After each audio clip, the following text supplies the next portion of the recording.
My lucky star, where are you tonight? If you're playing with the moon, won't you come home soon?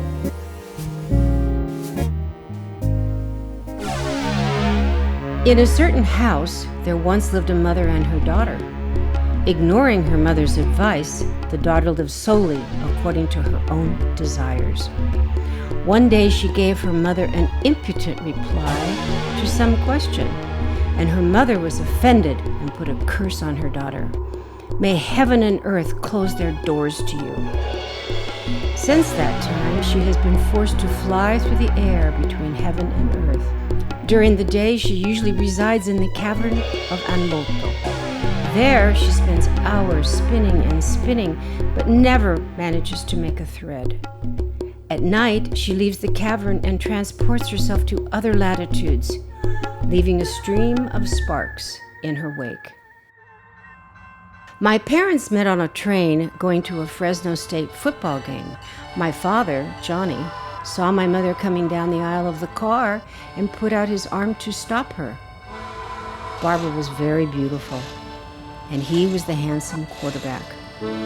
My mother had been crowned May Queen when she was a senior at Turlock High School.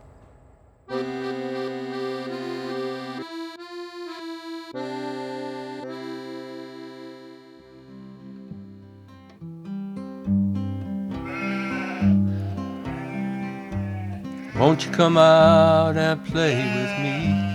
Won't you come out and play? The sun is up high, not a cloud in the sky, and it's a beautiful day. Won't you come out and play with me? There's so many things we could do. Tumble around, jump up and down, and we don't have to be home soon. Won't you come out and play with me while the world is new?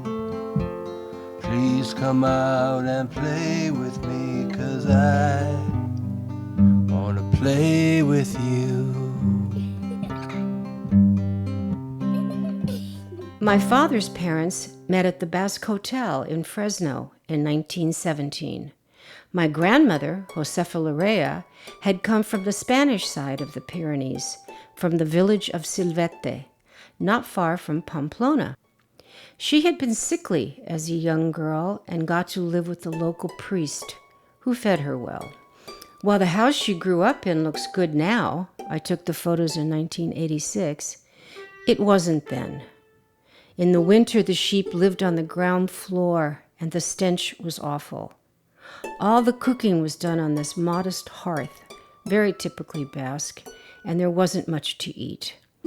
She and her 7 sisters and brother all immigrated to Fresno. One would come and then sponsor the other.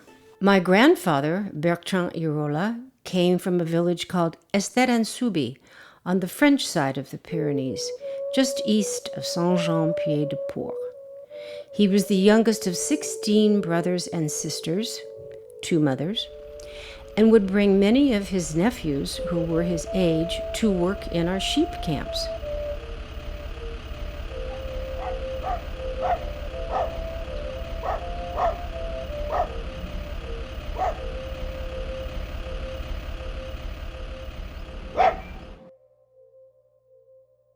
Remember, it doesn't matter which side of the Pyrenees you come from, you are Basque.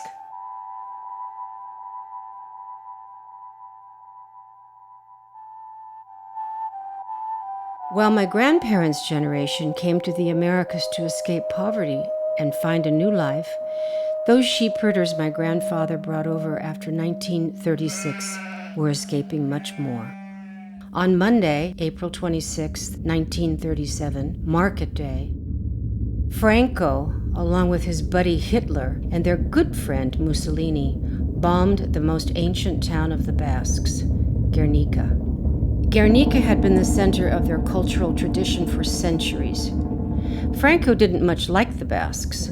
Not only had they lived autonomously for centuries, they spoke a language he couldn't understand. And they sided with the Republicans, who were against the coup and fascism in general. The Basques, who were Catholics, realized their way of life would be suppressed in every way with the dictatorship. They were correct.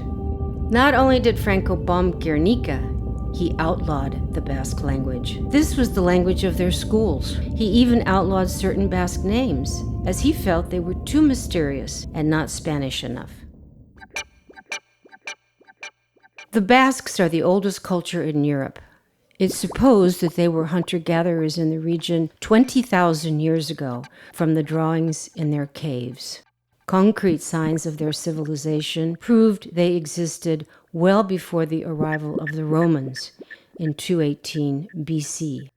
Their language, Euskera, is the oldest living European language and is related to no other language on earth. For the Basques who left their homeland, the various Basque hotels and boarding houses served as their first homes in the United States. They were usually near the railroad station, and the owners were Basques who sympathized with their plight and wanted very much to build an extended family that enjoyed Basque culture. My grandparents had rooms down the hall from each other. When the pandemic influenza of 1918 hit Fresno, my grandfather became very ill. My grandmother nursed him back to health. Et voila, the rest is history.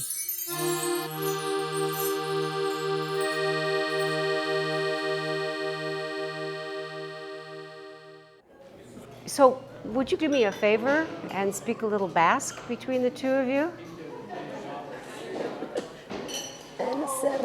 Ser eranendu. Surasuna nun hasiasinen. Nevadan sortian iten and gero Fresno initzen high school, the college. Skola hemeni now suuta Fresno. High school emene nadut. Grade school Nevadan. The nois escondiasinen. Peroit tahiduan. Ivano laurteleno. Yeah.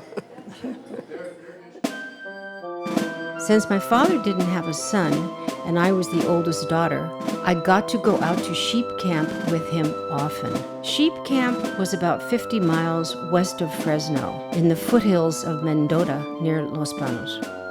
I loved the wheat-colored rolling hills, the smell of dusty heat, actually it was alfalfa, and the nomadic feeling of it all. My father usually had 5 camps. Each camp had one herder from the Basque Country, a dog or 2, and about 800 sheep.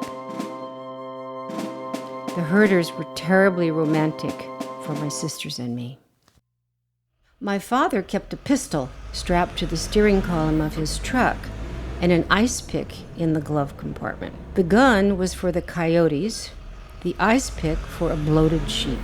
One day, while driving from one camp to the other, we spotted a ewe lying on her back with her legs in the air. Dead, I was certain. My father stopped the truck, left the engine running, pulled on the emergency brake, and ordered me not to move. Then he opened the glove compartment, grabbed the ice pick, and ran to the ewe. He stabbed her in the gut. She let out a huge noise, like a giant burp fart, jumped up, shook her head back and forth, and ran back to the herd. Working life, I was born for working life. With my children and my wife, working life. Working make my time go by, working give me things to buy. All us working side by side, hope I work till day I die. Working life, I was born for working life. With my children and my wife, working life. Sunrise, no surprise to me. Sunrise is my company. When I open up my eyes, I know that it's working time. Working life, working life. I was born for working life. With my children and my wife, I was born for working life.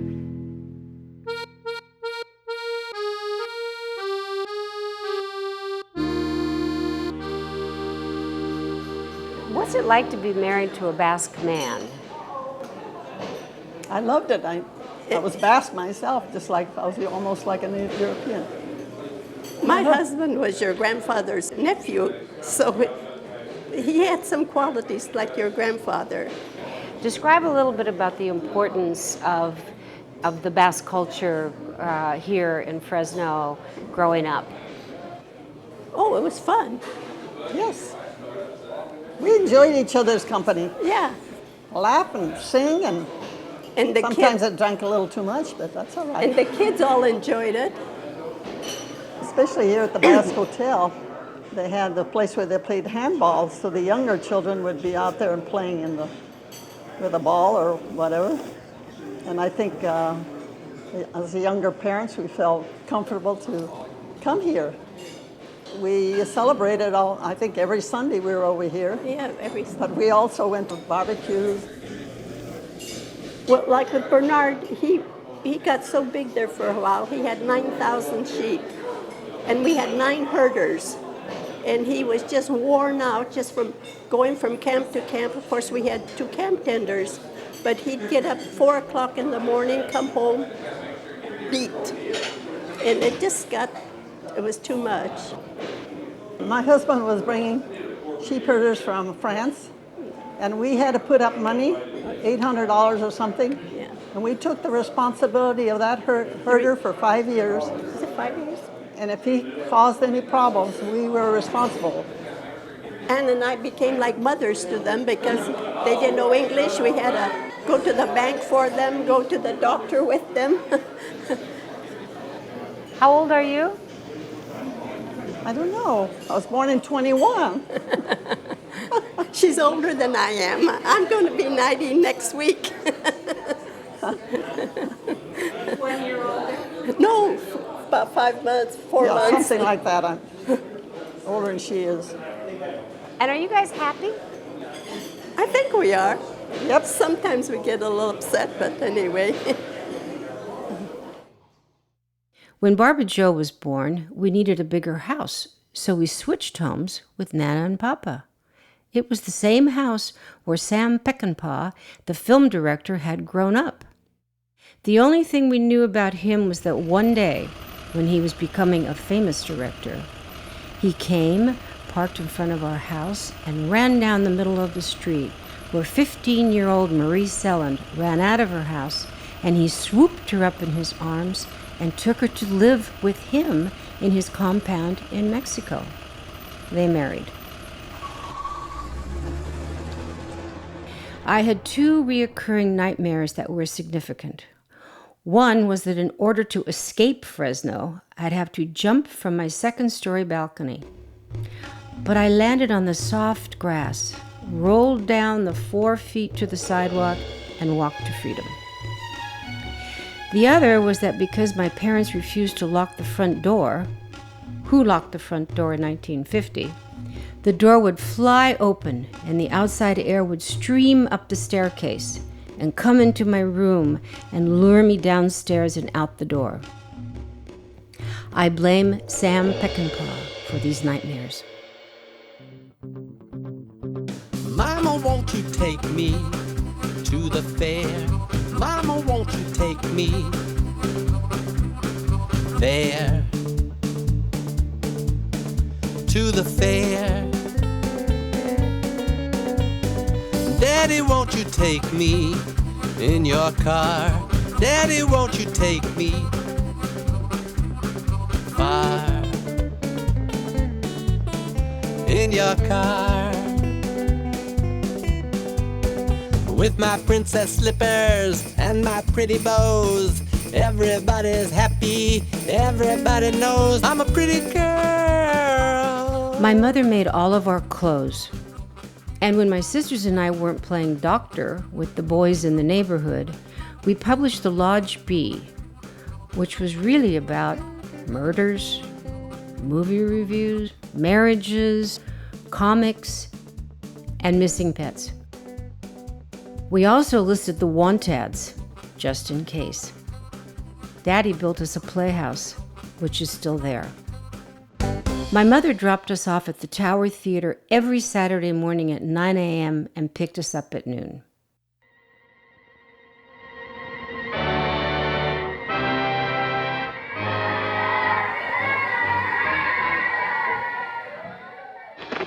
Poppy, I'm kind of worried.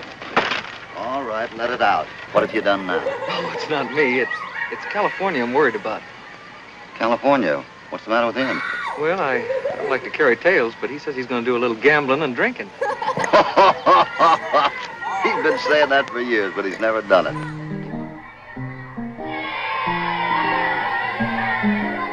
Moonlight on the ranch house, shadows everywhere, and the cowboy serenades his lady fair.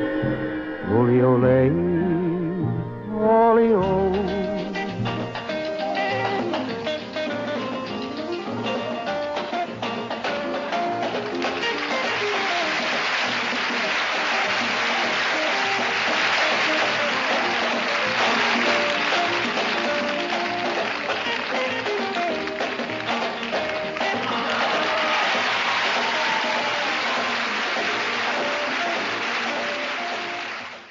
Later on, the nuns took the whole school to the same theater where we were forced to watch the Ten Commandments.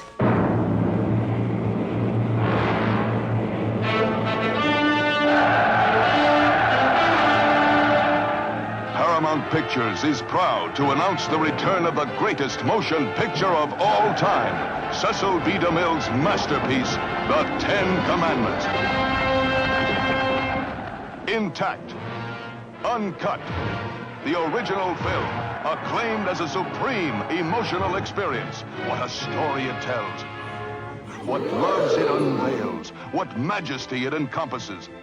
What drama it unfolds. One of the greatest adventure stories ever hurled from any book. I thought my grandfather was God and loved him as if he were. He was perpetually loving and kind, both to his granddaughters and his animals.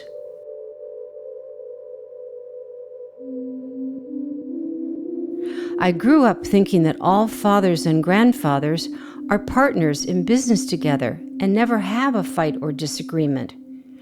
Of course, if they did, how would I know? They spoke Basque. When my grandparents got married, they lived in a cookhouse until they could garner enough sheep to support themselves. They started with one lamb, and by the time they retired, leaving my father in charge, they had 4,500 head. In Anboto, there lives a very beautiful lady.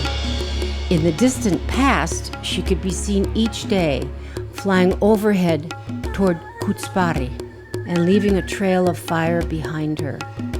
As she crossed the heavens, she would comb her long hair with an exquisite comb that made a unique pir-pir sound. One day, a daring young woman stole the exquisite comb, but the lady of Anboto knew of the theft at once. She went to the young woman's house and demanded that she return the comb by leaving it in the cave of Kutzbari. If the young woman refused, she would be turned to flame. The young woman was terrified, and she took the comb to the place indicated by the lady of Anboto. The next day, when the townsfolk went up to the cave, the comb was not there. The lady of Anboto had retrieved it.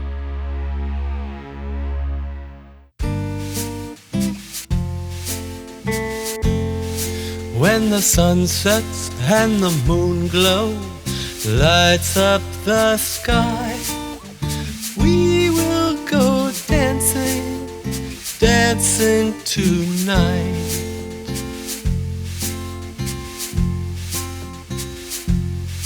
With bright stars and angels, oh, just you and I, we